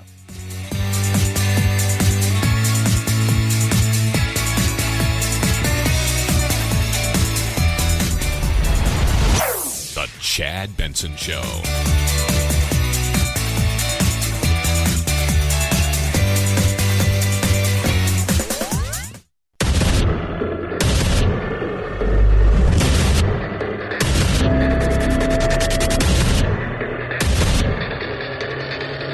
Independent thoughts, independent life.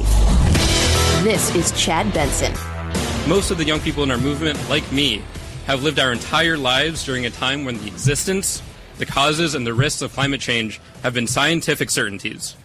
In the face of this certainty, our leaders and institutions continue to sell off our lives for fossil fuel money. Today, climate. Everybody's talking about it. People are marching, maybe in your city, in your neighborhood, your capitals, across the globe. They're taking to the streets. They want action. Here's the other thing. They want action now. I think we all know that this is because everything's about instantaneousness, right? Like they want it now. I'm here because I want to make a change in the world, and I want to make sure my peers and generations after that know they have an influence over a big cause like this one. There you go. Good. A lot of people out there. People on the in D.C. That's the big one here. New York, same thing. It's not. I got to be honest. In some other countries, it looks like London looks pretty big. Doesn't look as massive, I think, as a lot of people thought. Right? Because I think parents are like, you don't care about the climate. You're not. Let's not pretend. Like my mom would be like, Chad, you care about the day off? You don't care about the climate. I'm like, I totally do, Mom. Like super environmentally cool. Totally. Just, you gotta know, mom. Totally care about it. Totally do. Here's something funny, though.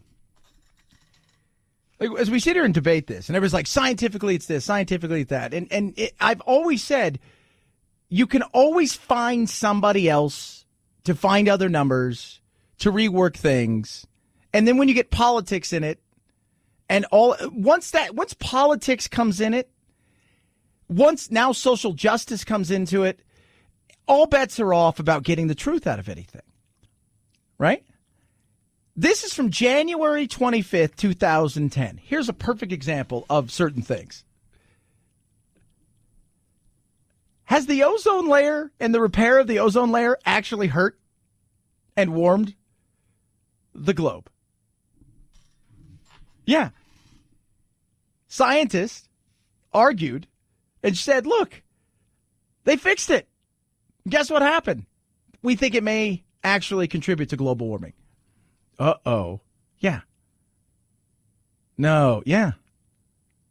The hole in the layer discovered in the Antarctic in the mid-'80s caused wide alarm because ozone plays a crucial role in protecting life on Earth from harmful, ultraviolet radiation. But as it started to mend and we started to get off aerosols and things like that, it started to mend itself. It showed, maybe things started to change. There was a correlation, and it's starting to warm in certain areas. Because of the wind, the whole 9 yards. How much do we play a part in destroying it, and how much do we play a part in mending it? Those things are also up for debate. I've got a friend who is a big wig in the world of science at a large university, and we've talked about this on numerous occasions. His fear is I can't come out and say some of these things because this is where my bread is buttered. This is where this happens, right? This is where I get paid. I can't, there's just certain things you can't say, especially on a college campus if you're a professor. Or if you're teaching something, you've got to watch yourself. But he's always told me, hey, you know what? You can find a scientist. He goes, a lot of what science is about is I did something, everybody's going to peer review it, and their thing is, I'm going to try to tear it apart. You missed something here, there's a step wrong here, boom, boom, boom, boom, boom. How did you prove that out? That's a lot of what this is. And a lot of times what they think, hey, this is what it is, you find out later on as technology advances, maybe we were wrong. There's no doubt we need to do way better with absolutely 1,000 times better with getting off fossil fuels, finding more efficient ways to get around. I'm all for that. I think we're all, I've yet to find somebody who goes, no, I really want to destroy the earth. People say it because of the religion and the cult-like thing that happens. But I would love to see real, honest conversations where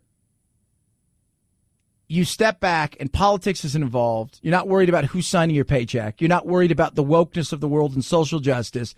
Just conversations that are real, where there's facts. Those facts aren't based on 12 different models, of which 3 prove out to be wrong. Numbers, because numbers, again, he always says, numbers are only good as who you get the numbers from. So you could have the right formula. You could plug everything in and say, wow, look at this. And then later on you find out, like the famous hockey stick, oh, wait a minute, those numbers weren't actually right. So that's the problem I think a lot of people have. That is the problem that a lot of people have. Speaking of problems, last night, Rudy Giuliani was on. So you got this whistleblower thing that's still out there. Who was it? At the time, supposedly this whistleblower came out. He had spoken to the Prime Minister of Australia, who's here today, Kim Jong-un, Putin, I think somebody from Qatar, and and supposedly somebody from the Ukraine. So it was just interesting watching Cuomo and Rudy Giuliani kind of go at it last night, just because Rudy's all over the place. Subject phone call that we now know took place. Who did the president speak to? Who was a leader at that time? He spoke to the president of Ukraine. Already the subject of curiosity by Congress because they were looking into these earlier efforts, in part announced by Mr. Giuliani about his intentions of trying to get to Ukraine to figure out some things about some of Mr. Trump's political opponents. What you just said is totally erroneous. Every single thing you just said is completely spun in the same direction you've been doing for 2 years with these, tonight Papadopoulos is going to prove Russian collusion. No, which let's be fair, right? Like the Adam Schiffs of the world, where you see what we got and all, that all fell flat, right? The collusion delusion has kind of gone away. Now we're on to other things. So Rudy's going to explain some stuff. What happened is that I was investigating complaints that the Ukrainian people knew about a tremendous amount of collusion between Ukrainian officials and Hillary Clinton and the Democratic National Committee. They were trying to get to us, but they were being blocked by the ambassador, who was an Obama appointee in Ukraine, who was holding back this information. This incredible story about Joe Biden, that he bribed the president of the Ukraine in order to fire a prosecutor who was investigating his son. All right. So we're heading there, right? So he's explaining. All right, here we go. Was he seen as corrupt or no? You go look at Joe Biden, who probably is working with half the IQ that you and I have. If you listen to Joe Biden's tape, he convicts himself. Did you ask the Ukraine to investigate Joe Biden? No, actually I didn't. No, actually I didn't. Wait, hold on. Maybe? I'm not quite sure. Wait, yes, no, maybe? Where am I? There already is a court finding. You never asked anything about Hunter Biden. You never asked anything about Joe Biden. The only thing I asked about Joe Biden is to get to the bottom of how it was that Lutsenko, who was appointed, dismissed the case against Antak. So you did ask Ukraine to look into Joe Biden? Of course I did. You just said you didn't. You are a sellout. You are telling me that I'm a sellout. These are crimes of major proportion. Because they're Democrats, you won't cover it. Oh, I love that. Did you ask them to look into Biden? No, I didn't. Of course I did.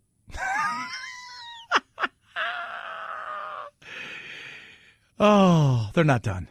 I'm not saying that anything that you're saying shouldn't be looked at. And your corrupt media won't cover it because he's a Democrat. Rudy, you who my whole lifetime stood up for one simple ideal when you were at your best, which was character counts in leadership. And you are standing up for two systems of justice. Oh, I'm standing up for two systems of justice. Joe Biden can be involved in bribery. Joe Biden's son can get $1.5 billion from China, and you won't cover it. And you want to cover some ridiculous charge that I urged the Ukrainian government to investigate corruption. Well, I did, and I'm proud of it. There you go. He's proud of it.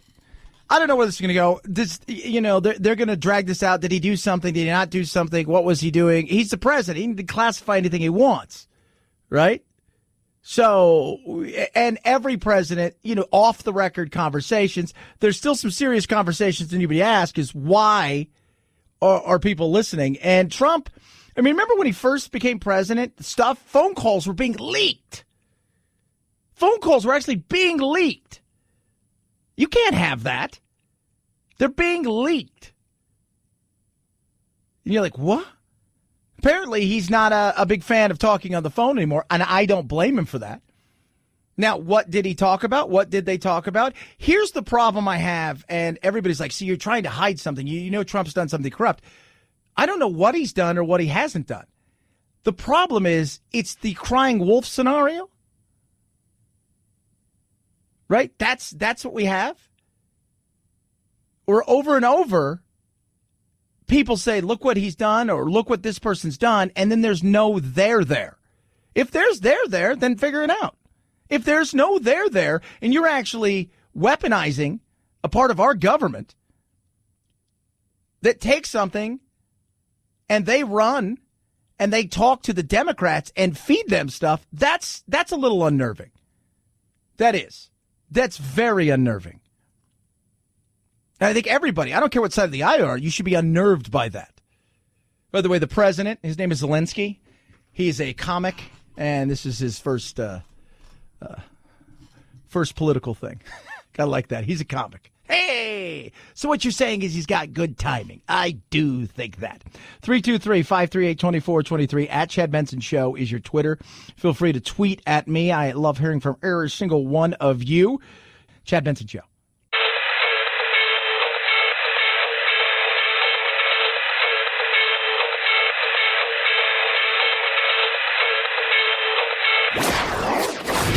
Don't let the Washington Beltway strangle you. This is where the exhausted majority comes to refuel, realign, and reevaluate. This is Chad Benson. It's Rambo versus High Society versus Brad Pitt at the box office this weekend. You started this. I'll end it. Rambo Last Blood, the fifth and supposedly last Rambo movie, could take the box office crown, but it'll get stiff competition from the Downton Abbey movie. I'm going to have to sit down. Both are tracking in the $20 million range, and indications are that the British drama might have the edge. And don't forget Brad Pitt. They're going to come for you, you know. His sci-fi space thriller Ad Astra isn't tracking far behind, maybe $15 million. You know, it'd be awesome if they did a crossover, Rambo into Downton Abbey. How awesome would that be? I can't believe this tea is high tea. This is the first time I have a chance to get high tea. I'm going to take it. You guys try to take high tea away from me, and I'll take away everything you have.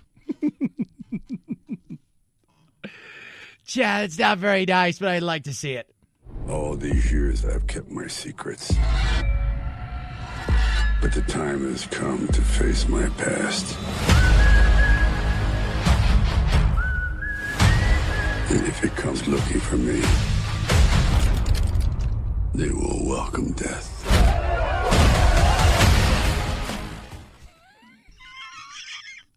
Like right in the middle. That's what I want to do. I want to start doing movies where we can mash them up.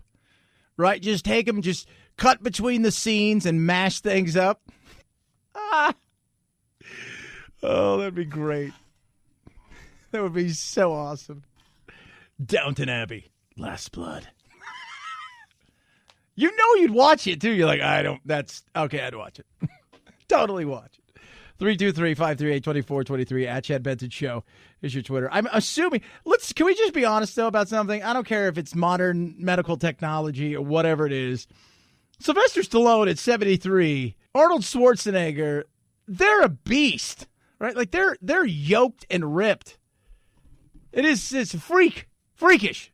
Freakish is the best way to, you set of freaks. I don't care what you're doing to your body.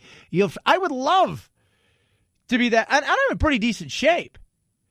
I'm not in awful shape. I'm 48. I went out today. I ran 3 miles playing soccer in between my shows. And I do, if the day doesn't go by that I don't do at least 15,000 steps and working out. And I enjoy it. But that's a lot of commitment right there. It is. 323-538-2423 at Chad Benson Show is your Twitter. Feel free to tweet at me. They're out. They're about. Obviously, the climate strike was a much bigger thing than Area 51. Although, here's the thing with the climate strike, right? The kids are out there doing their thing.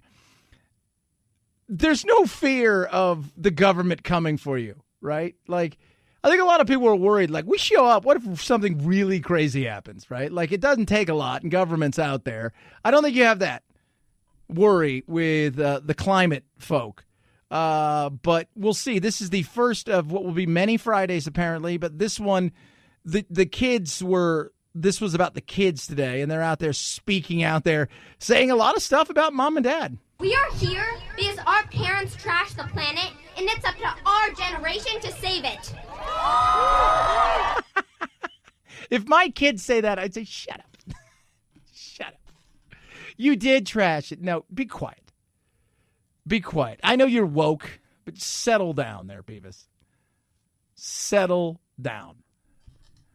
My goodness. Just for a second, just imagine the hubris of and you guys screwed everything up and you destroyed the world, and luckily, we are here to save it. Luckily for you guys, we're here to save it. You know what, adults? Stand back, let them do it. You go on doing what you're doing. We'll let them go. You think you know everything? Go ahead.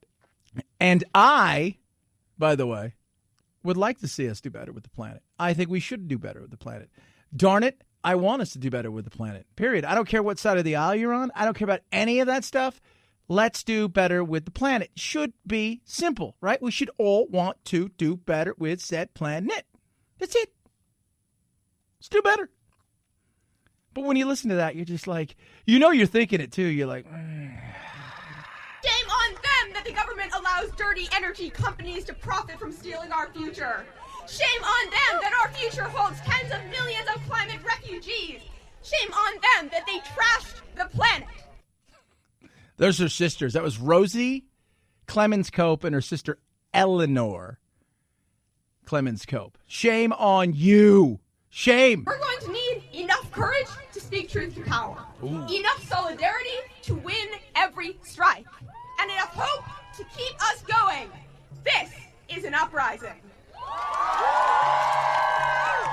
Gotta be honest with you, those kind of words, most children don't, young kids, even young adults, uprising that's a scary thing, right? Like you said, we're gonna have an uprising, huh? That seems we're speaking truth to power, uprising, solidarity. Okay. Well, there you go. We'll see what happens. I want us to do better with the planet, though. I joke around with it, want us to do better with the planet. I think we can do better with the planet. Darn it, we're doing better with the planet. So just deal with it. 323-538-2423 at Chad Benson Show. Somebody's tweeted at me. I would definitely go see Downton Abbey, Last Blood. So we're going to mash up Rambo and Downton Abbey. Who's with me? You guys are? Fantastic. 323-538-2423 at Chad Benson Show is your Twitter. You can tweet at me. I just want to say thank you to all of you who listen We got some good news yesterday about the show that I was surprised with, and I tweeted it out. And I got a great team that I work with. They're awesome. Alonzo and Anthony and Phil and all my people, and they rock and roll. And I appreciate everything, and I appreciate everybody who listens, because you guys make me better, because you guys are really smart. I think we have the real smart audience, the smartest audience in the business, because you guys are independent and you're on both sides of the aisle, and it makes me sharper. Have yourself a wonderful rest of your night. Go get yourself a pizza. We'll do it again on Monday, as always. Night, Jack. This is the Chad Benson Show.